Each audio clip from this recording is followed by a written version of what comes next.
Yo, what's up mga Lods? Ayan, hello mga boss idol. Magandang tanghali po sa inyo lahat.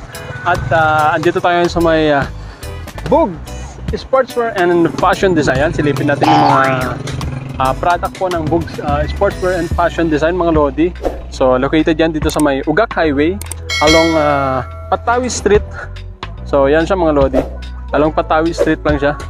At silipin natin yung mga products po ng sportswear. Ma'am, pahay naman. Ayan guys, so andito kami ngayon sa paggawaan ng Bugs Sportswear. Ayan. So, ina-assist tayo ni Madam Secretary. Ayan, yung secretary ng Bugs Sportswear. Ayan.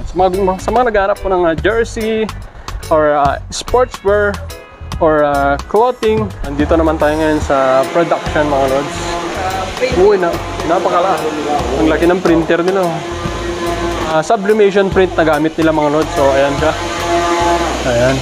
Sian. Ayan, kasama natin si Sir Sian, ang editor po ng Bugs Sportswear. Ayan, kasalukuyan niyang ini-edit yung ating ipapamigay na jersey sa mga followers dyan mga Lods. Ayan, so dito naman tayo ngayon sa may layout area. So makikita yung mga nililayout nilang mga designs. Ayan. Okay. So dito yung printer nila. Anong printer? Kumbaga itong ano po to, itong printer ma-quality po kasi ito. Yung mga ginagawang anong tawag dito, boss? Sublimation paper po. Sublimation Paper po. Paper. Oo, makapal. Ayan, at ito rin ang isang production area na kung saan ginagawa ang mga embroidered materials at logo ng iba't ibang schools at offices. Mabilisan lang yung gawa dito dahil bukod sa madami silang tauhan ay kompleto rin sila sa mga gamit tulad ng makinarya. So pagkatapos nung sa may layout area nila, so dadalhin naman yan ngayon dito sa may heat press area nila. So dito na i-transfer yung ginawang sublimation paper niya. So ayan, papel pa lang siya. Ito na yung magiging tela para sa sublimation shirts. So, yan, ilalagay na siya dito sa may tela na to. So, ito yung tela na gagamitin yan. Yan yung tela. From paper, magiging tela na siya. Dito na siya itatransfer. Yung layout na nanggaling dun, mapupunta na siya dito sa may tela. Sorry. So, through heat press machine. Ayan. So, ayan siya.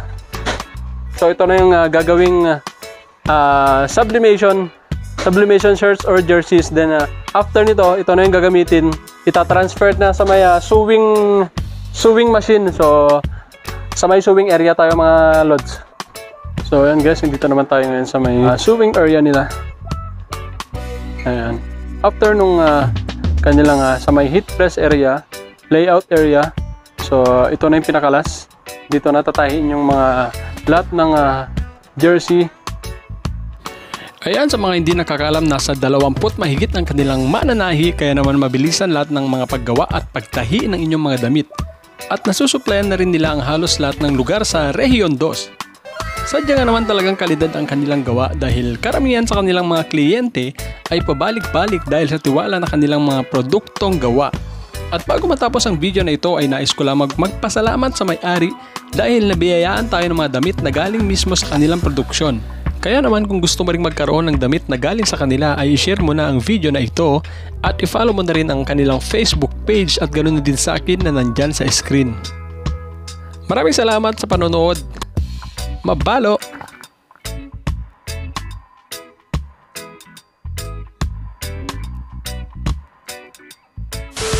Yeah, what's up mga idol? Good morning po sa inyong lahat. At for today's video, andito pa ngayon sa may Bugs Sportswear and Fashion Design. Ayan, so naka-ready na po yung ating jersey na ipamimigay sa lahat ng followers po ng Bugs and ng aking Facebook page, Tugay Ronda. Ayan, sa mga gusto pong maka-avail ng free jersey shirts or long sleeve, ayan, follow nyo po yung Facebook page ng Bugs Sportswear and Fashion Design at ng aking Facebook page po. Then tag nyo po lahat ng kaibigan nyo, share nyo yung ating mga videos na nakatag. Yan.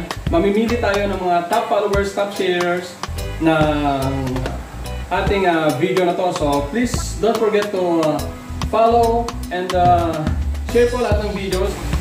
Ayan, sa mga gusto naman pong mag-order ng jerseys, pwede nyo silang i-message sa kanilang Facebook page, Books, Sportswear, and Fashion Design, or email nyo sa kanilang Yahoo account, boynini.deleon@yahoo.com, or sa kanilang contact number, may nakapin sa kanilang Facebook page. Direct mismo yan sa kanilang owner ng Books, Sportswear, and Fashion Design. Ayan. So maraming salamat po and peace out.